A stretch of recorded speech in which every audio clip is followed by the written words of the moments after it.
So let me just start by sharing my screen here. I will do a very short opening. I promise. I tend to do long openings. I'll do a short opening today. But I think it's worthwhile just saying a few words to introduce ExOperiences. Obviously, it's a play with words. It may not be a successful play with words, I don't know, but so far I found that amusing. And a way to express that this is my first attempt at live sharing with each other real life experiences from different transformation projects that we are all running. So I believe very much in also formal training, but actually the war stories are sometimes the best way to learn the nasty tricks that it takes sometimes to get doors opened and to sell the projects and successfully deliver them. And we are all part of the same family, and this is the perfect place to be to exchange and share experiences from the work that we each do. Obviously, we by now, after years of transformation work, we have a proven methodology, and this is powered by you, our global ecosystem, our community. So this call is done by you and for you, and to help you and to help all of us. So that exchange is something that if you've been part of the community for a while, you will know that we put a lot of effort, all of us, into sharing, into helping each other to learn. So I'm very excited to see so many of you here. And I know many wanted to be here, but we'll have to watch the recording. They're out there consulting and advising. So I'm very excited to say that I have these three amazing experienced consultants who said, yes, I would be happy to come here and discuss experiences. And one is Dea, who's here, and then we have Augusto, and we have Patrik. And I'll just see if I can see Augusto. I'm online. Augusto, are you here? Yeah. Yes, you're here, my friend. Looking better than ever. I don't know how you managed to do it. It's artificial intelligence editing video real time. Okay. I don't know what that means, but I like to have you here and see you again, Augusto. But those of you who know me very well know that I think it's important to say ladies first. So let's do a round of introductions and have Dea go first to introduce yourself, Dea, and your business. And we'll have all of you introduce yourself first. Later we'll dive into the topic of today and the questions. Okay, so yes, thanks, Lars. Hi, everyone. Thanks for inviting me to this session. I'm really happy to meet all of you. Well, quickly about my background. I come from a business background. Originally spent 10 plus years in the information security market, mainly on business development and growth hacking. And I was kind of like an entrepreneur in this scene, working for other companies, building initiatives for them. And then I moved on to build my own companies. First, an academy that was focusing on educating fast-moving subjects like data science, ethical hacking, AI kind of stuff. And then I moved into the era of digital transformation with another company, which was already doing a little bit of training, but more consulting and participating in digital transformation. I went to Singularity University. I met Salim. I read the book. I got completely engaged. That was like 5 years ago. And ever since, first I was experimenting with the methodology on my own and started to apply parts of it at my clients. And then ever since I found out about the ecosystem, I've been more and more involved with OpenExO, ExO Works, and running projects together with the team and some engagements on the side as well. Awesome. Welcome, and thank you so much for being here, Dea. Thanks. Good to have you here. All right. So next on the wonderful slide I just showed was Augusto. So Augusto, welcome. Yeah. How are you? And who are you? I'm doing fine, and I must say I miss you. Now all the others probably start getting worried, but you know, Lars and I also became friends, so hopefully we'll run a sprint together again. Now about myself, I've been in the consulting business for the past 30 years, always at the crossing between technology and business. Now clearly this has changed a lot, whereas in the past technology was supporting the business. Nowadays, technology is the business. I have a past as an entrepreneur. I founded 2 consulting companies that I also sold. So I went through 2 exits, which is always good. And I worked both in the US, in Italy, where I'm based, and in the UK. Currently, I'm running a boutique consulting company, which is made of like some 20 people, and we are part of a bigger traditional consulting company with 2,500 people. So that's my number 1 job. Number 2, I also attended Singularity University in 2012. That's when I met Salim. I kind of got involved in the final revision of the book. And so I started collaborating with Salim and Francisco since the very beginning. That's when I met Lars first time. So I'm also a certified coach with ExO. And the third professional endeavor is that I'm a business angel. So I invest in startups. Now I always make the joke that I earn money with the 2 first jobs and I waste my money investing in startups. But reality is, the reason why I do it is because I'm part of a fairly big network. We're almost 200 business angels, and we receive more than 600 business plans every year, which is a very, very interesting point of view, you know, in what goes on and everything. So this is it, pretty much. Well, sorry, I forgot to say something. As a consultant, I have always worked with big enterprises. With big and complex enterprises, which is also, you know, my experience in terms of the company with which I ran sprints. Excellent. Thank you for the introduction, Augusto, and thank you for being here with us. Thank you. And the third experienced consultant is Patrik. So good evening, Patrik. How are you? And please introduce yourself. Hi, Lars. Hi, everyone. Yes, it's evening time in Shanghai, where I'm based, and roughly 9 o'clock here. I'm Swedish by origin. I've been working in China for the last 7 years. Before that, I started out in consulting back in the mid-90s, so about 23, 24 years now. Initially in sort of business process re-engineering, and then moving into more M&A type of consulting growth strategy in the mid-2000s.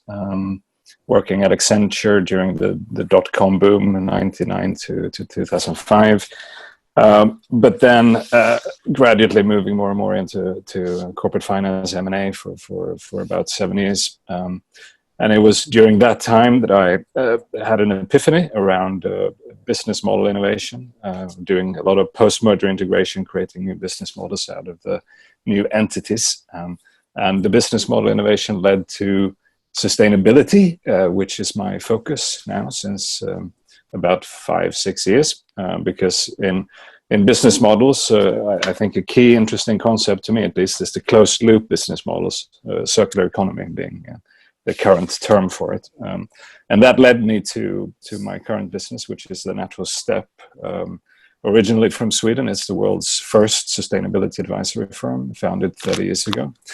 And I started the China office 5 years ago, became global chairman last year. We have offices in 11 countries, and we assist companies in strategic transformation towards full sustainability. And how that marries to ExO, I can get into a bit later. But I was introduced to Singularity first in almost 9 years ago by our previous chairman, Eric Secchielli, an Italian guy who was one of the first graduates from SU. And he introduced me and most of the other natural step people to this. And so the natural step has, for the last, I would say, 8 years, been marrying Singularity and exponential trends into the sustainability advisory. And that's how I got into ExO and joined the Open ExO Works movement back in 2016, just after it had taken off. So. Excellent. Welcome on board, Patrik. Lovely to have you here as well. Awesome. So, as you can tell, we're already being conversational here, and I like to keep this style throughout the call. This is the best way to exchange thoughts and questions and experiences. I do have some guiding questions though, and I'm going to put them up on the screen right now. And the questions are coming from all of you. When you registered for the call, you posted your key questions, and there are many great questions. We'll try to cover as many as we can before the top of the hour. So we have another 45 minutes before we will stop. And I find many really good guiding questions here for us. If you want, please add additional questions in the chat, and I'll try before we wrap the call to open up so you can also have a discussion with these amazing experienced consultants, Dea, Patrik, and Augusto, that we have with us today. But in the next 20 minutes or so, it's just the three of you that we intend to hear some war stories from you and your recommendations on some of these opening questions that I will put on the screen right now. And I've organized them. I'll put them up now.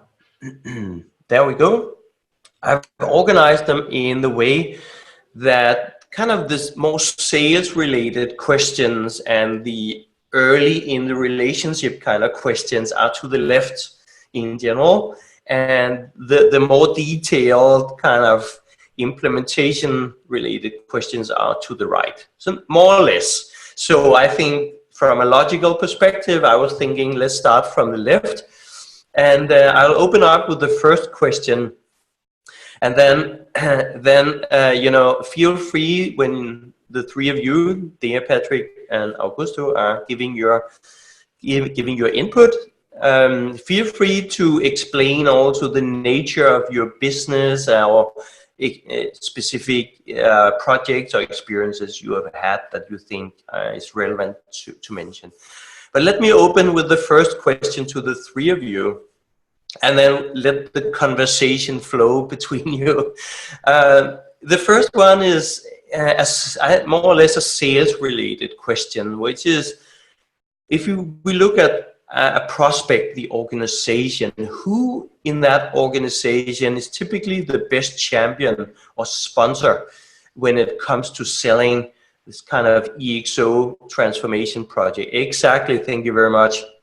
And just to the left, there's a similar question.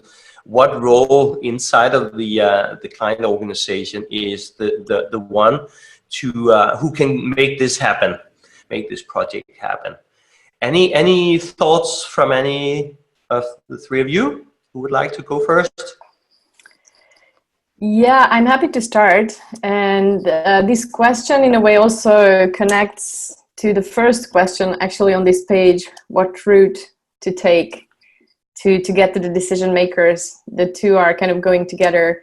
And I think the first and foremost experience I have working with almost all the big corporates in Hungary and the largest medium-sized organizations as well in the past few years, that it should never be someone from IT, CIO, technology related people. It's always kind of like a warning sign if you get these people approaching you, because what I see on the market is that whenever technology is getting involved, it's usually because they have to. And it usually kind of goes into looking for a technological solution for a problem we don't even know, or we don't even understand. So the best sponsor and the best way to approach the client is actually to go through business and any area in business that is interested in transformation.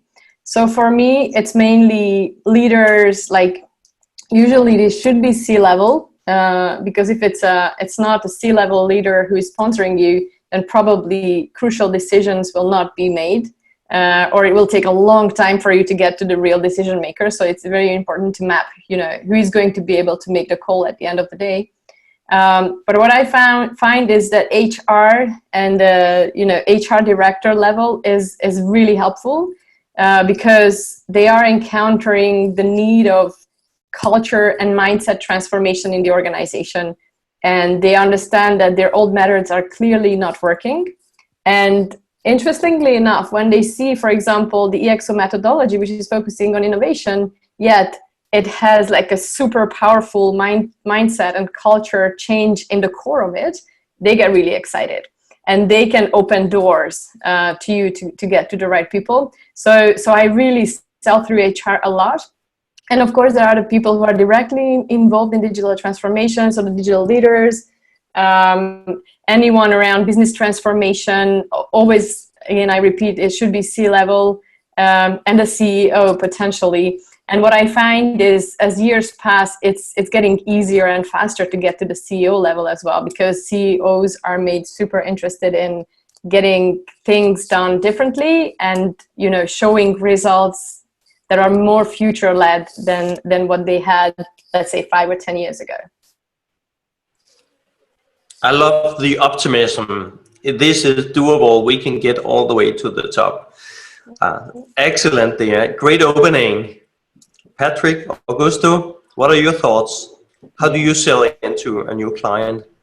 Yeah, I couldn't agree more with Dea. It's not IT, and it's not the chief innovation officer either. It is definitely the business. Now, it depends on the size of the company. It's not necessarily the CEO. Usually, is anyone who's responsible for a P&L. Okay, and depending on the size of the client, it can be. Well, it depends, right? So it is definitely a business-driven sales process. Number two, what I see more and more is that at least big clients, sophisticated organizations, they don't need only ideation. Actually, they're kind of sick and tired of ideation projects. So what I try to stress is that a sprint is also about changing their attitude and culture, but it's not a training program, because they might say, well, we already have training in place. Here it's like learn by doing, okay? So, I make the joke, we'll throw your people in the water and either they'll survive or they'll die. So, but, either way, we'll get some results. And, forget about the joke. The idea is really, if it is true that execution is more important than ideation, then the sprint works in that direction, in changing your people's mindset.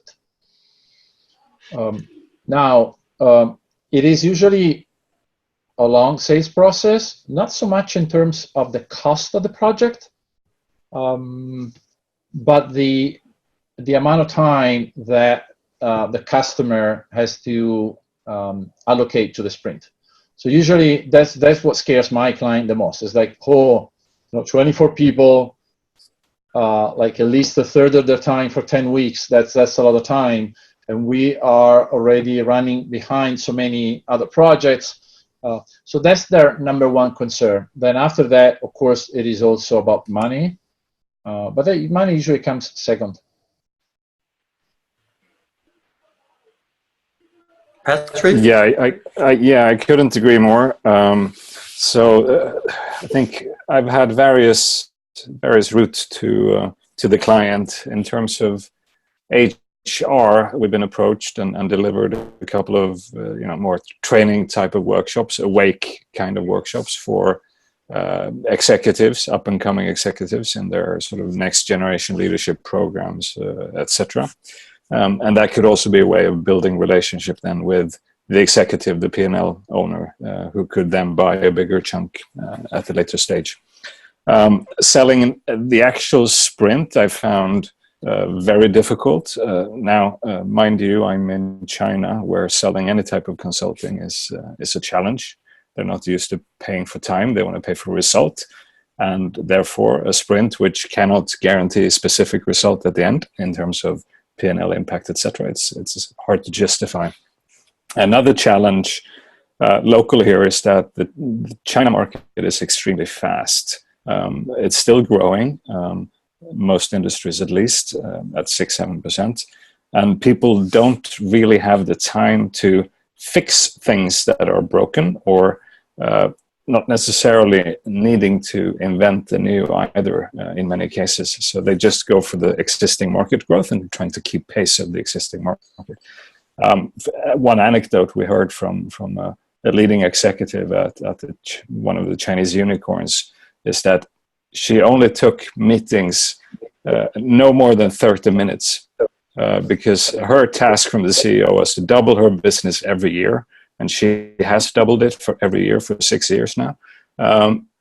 And if she says, if I spend more than 30 minutes on something, it's not worth my time. I'm losing other opportunities. So to get her to spend 10 weeks in a sprint, it would be rather impossible. Now, as Augusto said, it doesn't have to be the CEO. It could be the P&L owner of a subsidiary, of a BU, of a business within a BU, which I did here in Shanghai a couple of months ago. We did the first Chinese sprint, condensed into 1 week full time with the C-suite. That was kind of all they could spare, and they felt that was actually too much as well. Afterwards, the sponsor came and said to me, maybe to really make this a success in China, you need to do it in 2 days only. 5 days is too long. But then maybe if you do it for 2 days, you can do it 24/7. So you get this more or less the whole week spent for 2 days. So that's the mindset here. But it's a long sales process. In that case, it took me, I think, 4 years of client development before. Not talking sprint and ExO the whole time, but getting to know the client, building the relationship, doing some small stuff, and then convincing them to go for the bigger sprint piece was, of course, is really transformational for them. If I may add a couple of notes. Absolutely, Augusto. Well, first of all, I'm glad I'm not doing business in China. That must be awfully difficult. Now, it's interesting because you guys probably know Allianz, the big German insurance company. Now, the CEO of Allianz in Italy, as I was talking to her about the fact that the sprint changes people's attitude, she says, that's exactly what I want. And I'll tell you what, we're going to go 10x. So, instead of the usual setup with 24 people, we ran a sprint with 240 people, okay? 30 teams in parallel. That was a massive one. But the reason for that was like, I don't have time, okay? And I need to accelerate the process. And so this is my big bet. And so she did it really 10x. Now, that doesn't happen every day. Actually, that's the only case that happened to me. But even after that, she was super, super happy. And not, I mean, of course, in terms of the ideas, but she said, I don't recognize my own people. As I walk down the hall, it's like, I see that the transformation is happening. So that's something, and again, about trying to make the client understand that it is about ideation, but it is also, if not above all, about changing the mindset of the people. Yeah. The other thing is regarding the China pays for results. I don't know if it can apply to the Chinese market, Patrik. But what we're doing is that with our clients, we believe so much in the methodology that you pay us only 20% in terms of the fixed cost, okay?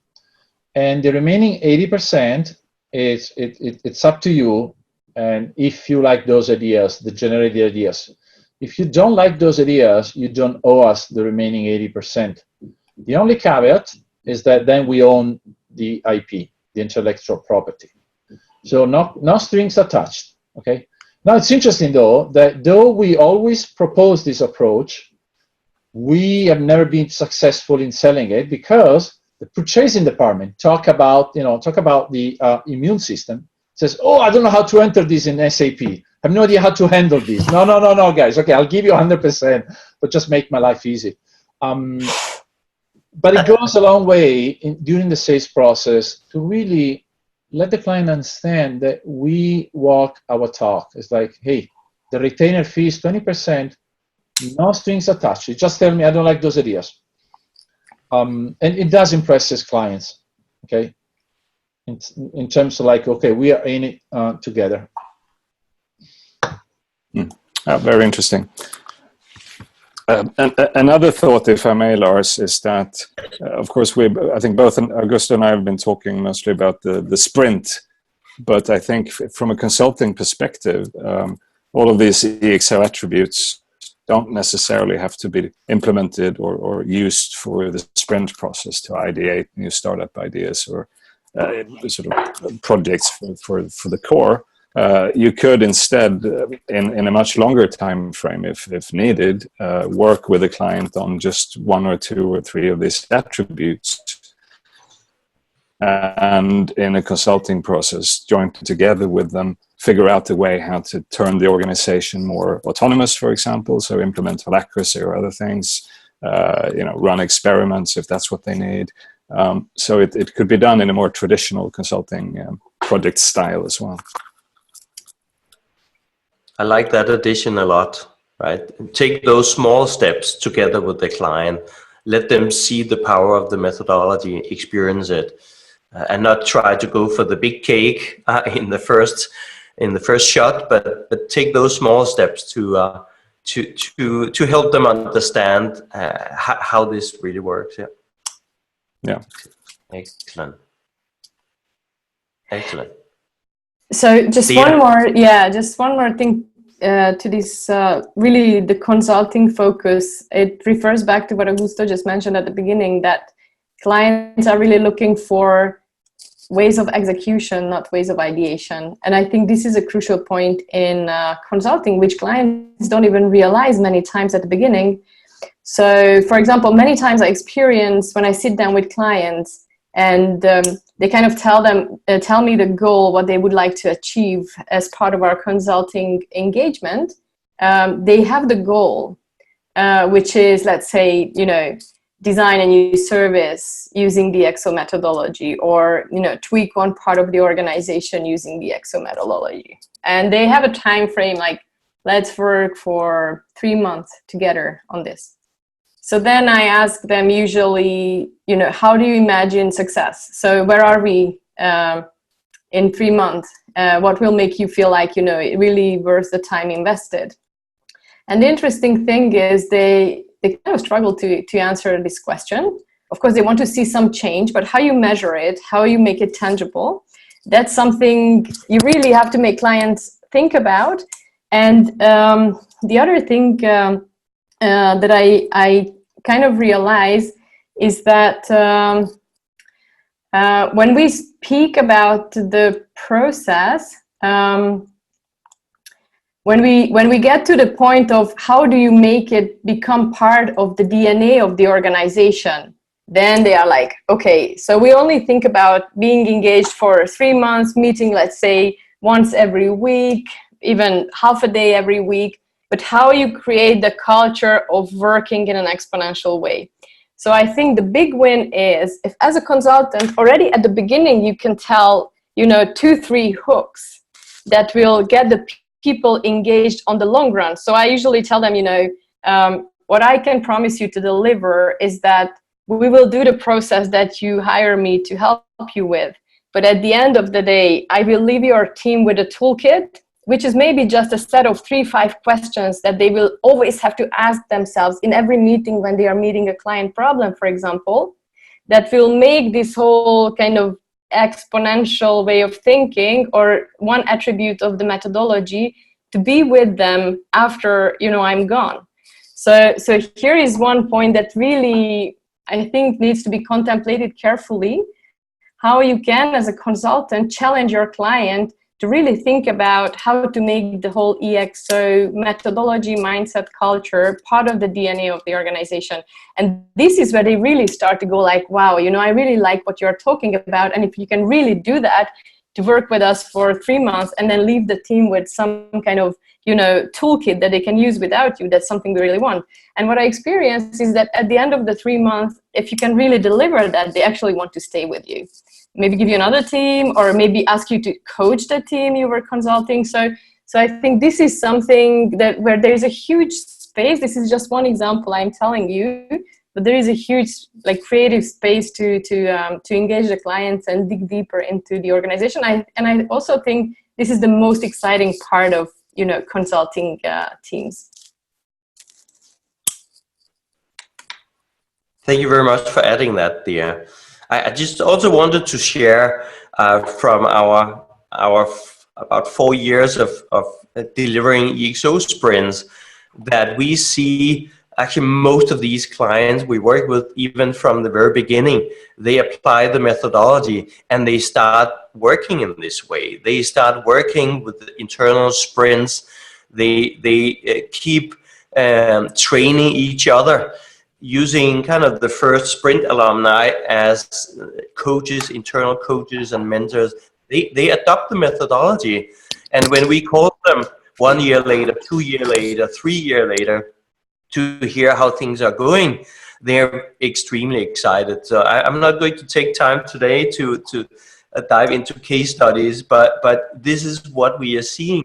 And that means as long as we get that door opened and we start to show the power of the methodology in small steps first, you know, we will remain in there. That is absolutely my experience as well. So don't be afraid to take on a small gig. Show them the power through a swarm, through advisor calls, and your own facilitation of sessions, and get the ball rolling. Absolutely. Awesome. So let's move a small step ahead in the conversation. But the sales part is something we get a lot of questions and being asked for good reasons. It's a challenging and long sales cycle very often. So and now we kind of had a really good opening discussion on that. Let me then dive into the questions and the topics that you're discussing in that sales cycle with the client. One of the next questions on our map here is, what are the non-negotiables for any conversation on the methodology? And I think it means what is it we have to discuss with the potential client around the methodology? What are the basics of it that are important, and what should we be careful, what pitfalls should we avoid?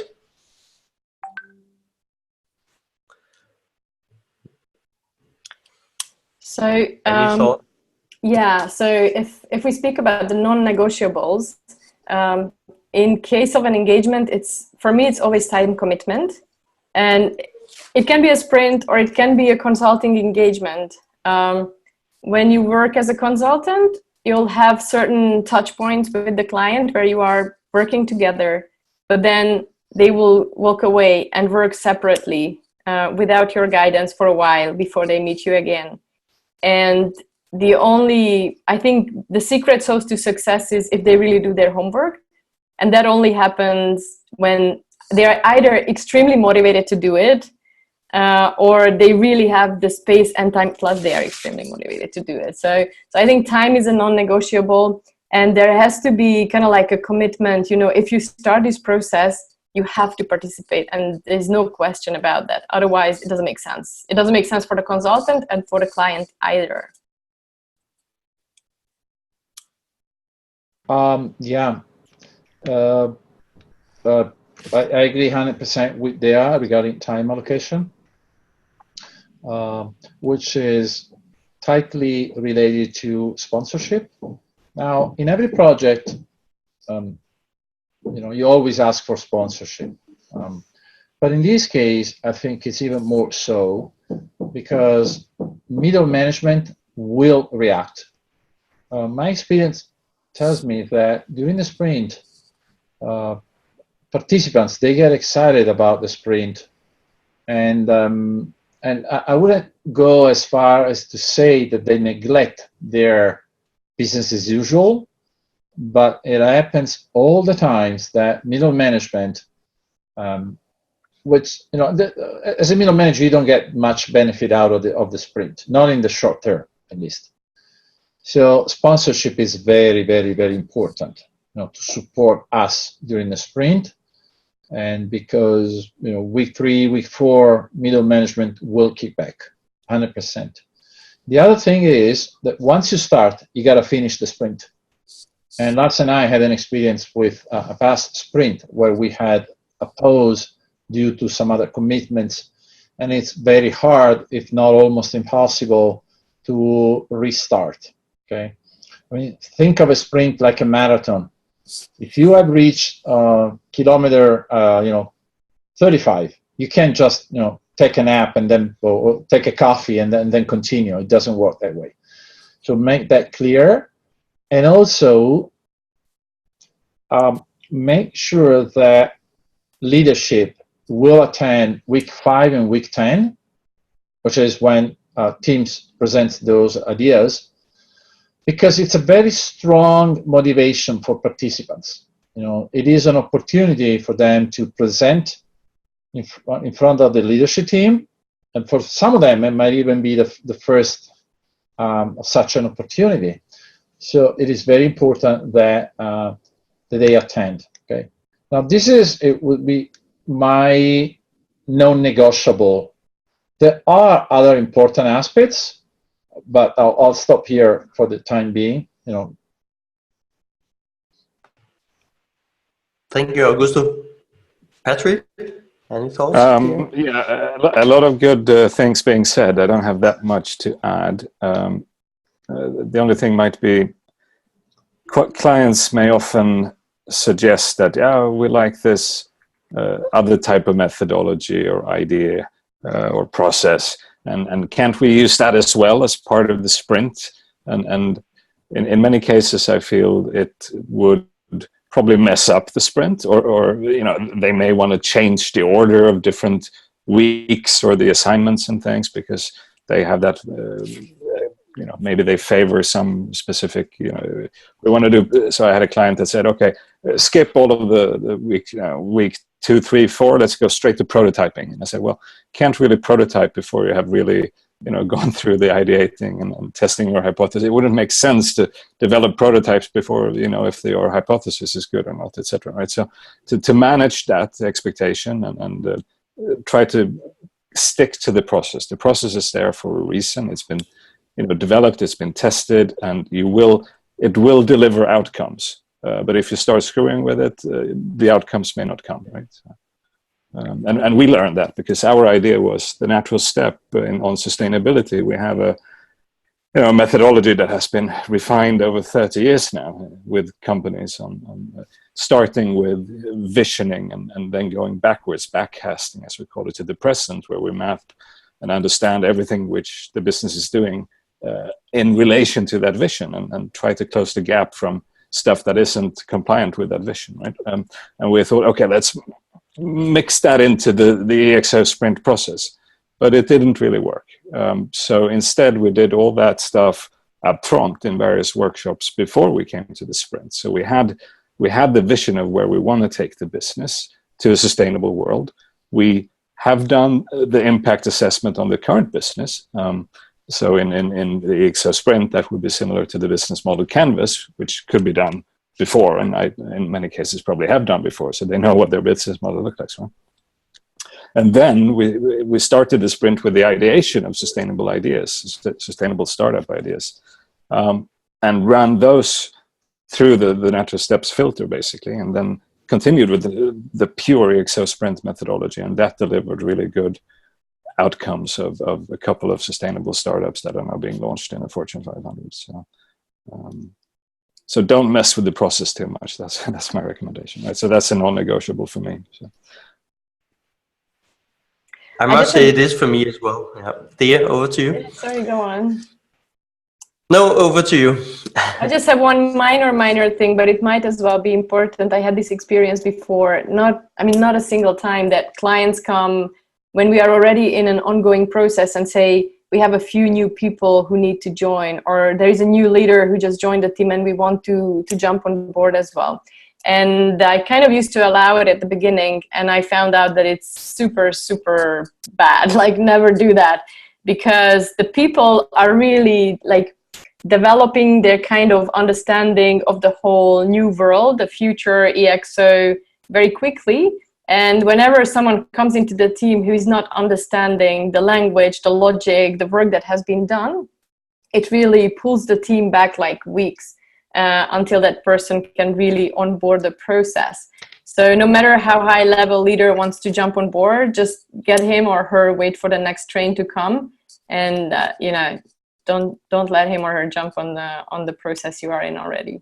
I think that's pretty. Or you have to dedicate like separate like quality time with that person to onboard the person, and then he can join the process. But then that's a different conversation, because that will really require time, energy, effort from your side, which can be done, but then that has to be factored into the process and the business as well. That's a very valid point. Absolutely, I fully agree. I think to Patrik's very important point about don't mess with the process here, and that's my standpoint as well, just to make it super clear. This is a non-negotiable for me as well. But at the same time, actually, we keep improving the process because we keep learning. So the client is welcome to propose changes to the process or additions or activities that should run in parallel, but it's up to us as the consultants, in my opinion, to approve those change requests and suggestions. We can suddenly realize that this would be like magical to add this, or it would be a disaster, so don't do it. So I think we need to have the final decision on these suggestions from the client. Excellent. I just want to move forward to. So we have already touched on other innovation methodologies.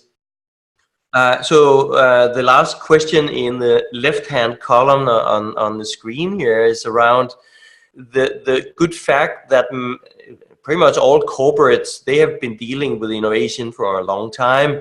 They have experiences from different methodologies. So how are you addressing that when you're meeting with a potential client and they say, hey, we have these 10 different types of innovation methodologies. How does EXO fit in? And why is that the way to go? Any experiences from having that discussion? Well, usually I ask a provoking question, is that, are those methodologies working? And of course, if it's a yes, then you will say, why would you run an EXO sprint? And I'm serious. Maybe in some cases, like I don't remember who was suggesting it. Maybe it was Patrik. Like maybe the client just needs some support in making an existing product exponential, applying some of the EXO attributes. So my first question is, how are you doing in terms of making innovation happen? Not ideation, innovation happen. Innovation that has an impact on your P&L. Like I said before, my experience is that most of my clients, actually I should say all of my clients, they are having a hard time at the execution phase.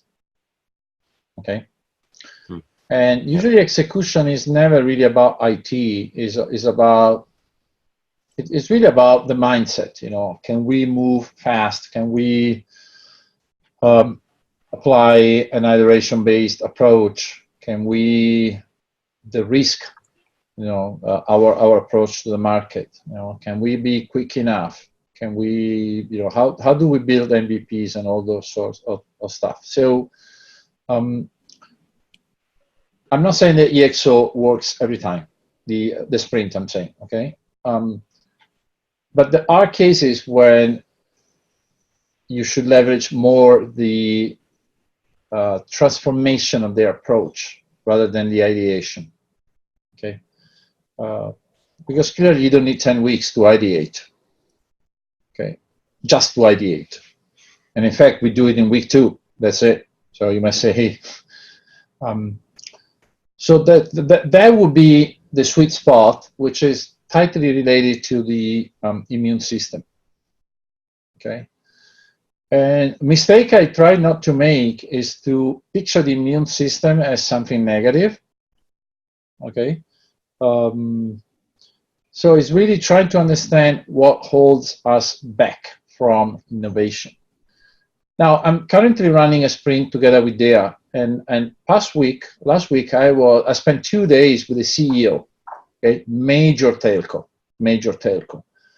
and he told us there are too many CFOs in my organization.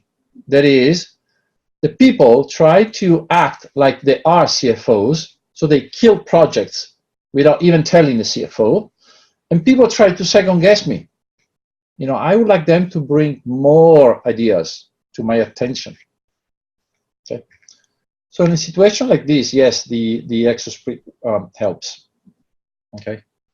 But then again, you know, there might be cases of successful clients, and if that's the case, I wouldn't try to sell an EXO sprint. I would just try to say, okay, let's try to make your successful business idea an exponential one, applying the EXO attributes. Yeah, I totally agree with Augusto. I experienced the same, though I would classify my typical clients into 3 groups. One is, if you think of the change curve, the first group who are just at the beginning of the curve, or, you know, the hype curve, like they are in the O phase, like totally amazed by the opportunities that are opening up because of technology. And they are just about, like, we are thinking about hackathons and acceleration projects and all that. So show us what the EXO can deliver. So these are kind of like the easy conversations, because, you know, either methodology they look at, they don't have the exponential aspect. So no one will tell them you can go 10x if you follow this methodology. The second group of clients I meet with are the ones who are already in the process. They have the accelerators up and running, maybe for 10 years already. They have the hackathons, they have the agile transformation, like all of it happening, and they are in the disillusionment phase. They realize that taking a methodology like agile, lean, and, you know, design thinking, or you name it, alone is not going to change the results. Actually, there needs, and here comes the mindset part, like there needs to be something more to it. And that, I mean, of course, the EXO model can deliver that simply by, you know, having the awake sessions that make people just completely think differently about the future and about developments or innovation. But I think it's also the way the structure, the system is built up, to be there with the teams, to support them, to not fall back into their old thinking patterns, but think differently when they are trying to innovate. And the third group of clients are actually the ones who are successful in their innovation. But I also have this experience, some of them saying, like really innovative ones saying, you know, we are the coolest company, for example, in Hungary in innovation. This is like T-Systems is one of them. They really have some amazing projects and products, super high tech. But then they say, we still feel like we are too slow. So even if we are the fastest in Hungary, how can we become, well, sorry, the most innovative in Hungary, how can we become like significantly faster? So we want to try new methods to experiment with that. So it really depends on where are the clients in the cycle of what their pain point will be, and how you can address that pain point. And of course, it's not for everyone, but I think in every part of this cycle, there is something that we can offer them.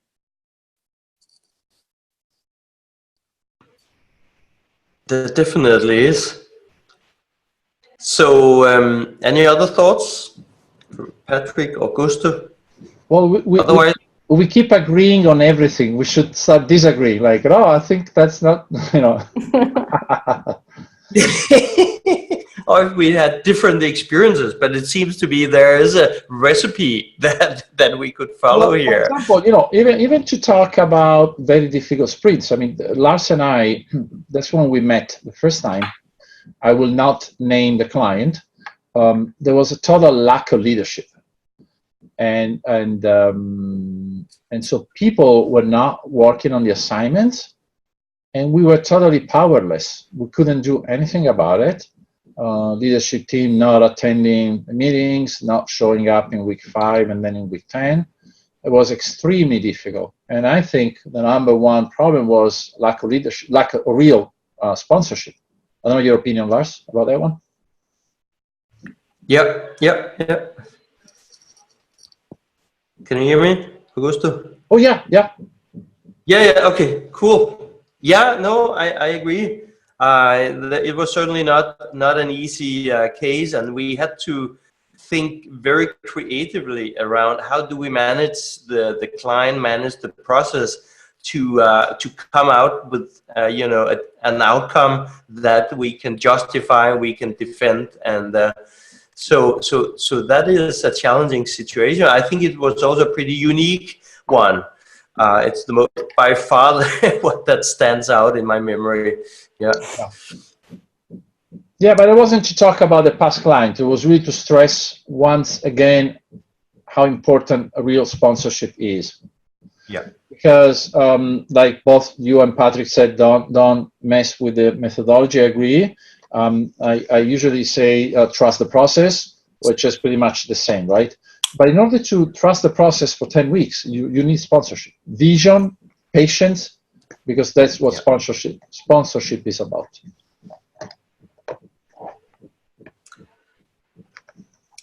Absolutely. So let's spend the last 5 minutes just touching a little bit on client pain points and maybe some commercial recommendations on how we can, ideally frame a cooperation with a new client.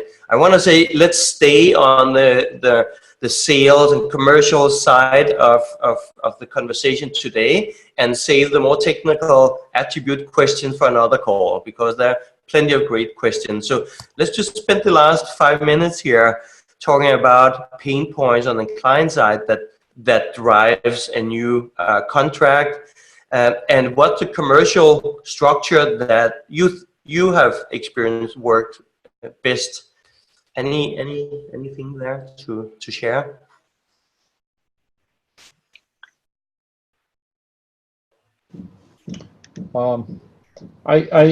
My experience is that though they don't call it the immune system, the biggest pain point for client is execution. It's also how do I change course for the entire organization? Because if you're a startup, you are in an easy position. You are 20 smart people. But for example, one of my customers it's one of the top banks in Europe, okay? And they have 70,000 employees, okay? Almost 20,000 branches. And they tell me, hey, even if I run an hackathon and I find some bright ideas, my goal is, what am I going to do with 70,000 people? Should I just fire them all? Of course not. What about the 20,000 branches? Should I just set them on fire? Of course not. So the biggest pain point is really how to make things happen. And there is the book by Tony Saldana. If you haven't read it, I highly, highly recommend reading it. I just finished reading it, and I was very impressed because he did it for real at P&G, a big organization. So that is the biggest pain point, even though it's not always expressed as such. But that's the biggest pain point I see is the one I just shared. I also see one that is being very comfortable. So most of these organizations are large enough to still kind of do okay, even though market conditions are changing. So this is something I meet a lot, that people are just comfortable the way the company is today. And senior leadership sees that, if the pattern is not changing, they are going to go down the drain in the coming 5 to 10 years max. So they have to start moving today. So how do you get these people start moving when they are just so not hungry, because the business is just fine. Not great, maybe going down every year a little bit, but it's fine. They still get their bonuses, and they don't want to stress, and they don't want to take risks. And that's sometimes also a problem on the senior leadership team. Like, some people who should be on board for such innovation projects are just not ready to take any risk. They just want to make sure their end of year bonus is there. So that's quite a thing to address. Yeah, and I mean, you can find answers to that. Like, you don't need everyone to be on board for a start. You just need to find the ones who are really willing to work for you, and then just move them to the side of the organization and get it going, and then grow from there. But this is a very typical pain I meet.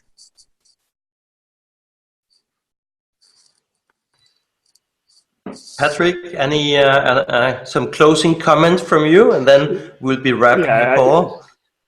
I guess it's from pain points, etc. From my clients. It's similar to what has been said, but maybe slightly more defensive, in the sense that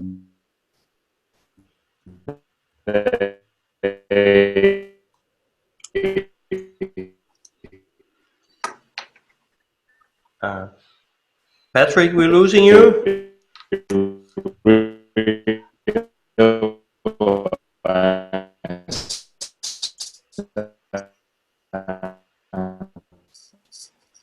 Patrik, we're losing you, unfortunately.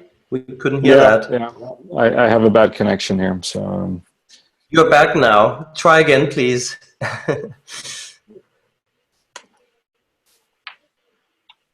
Try again, Patrik. If you can hear me. Patrik, can you hear me? I don't think Patrik can.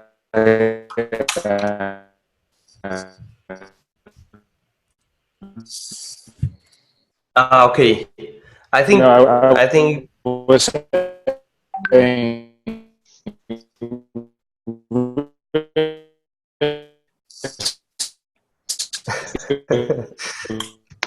being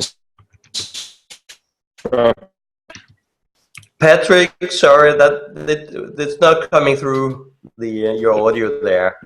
So I'm going to say I'm going to say thank you to Dea and Augusto and Pat.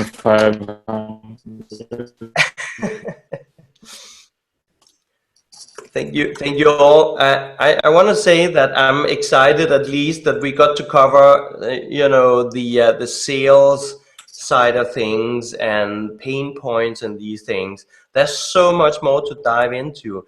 We'll do that in another ExOperiences call very soon. I promise that.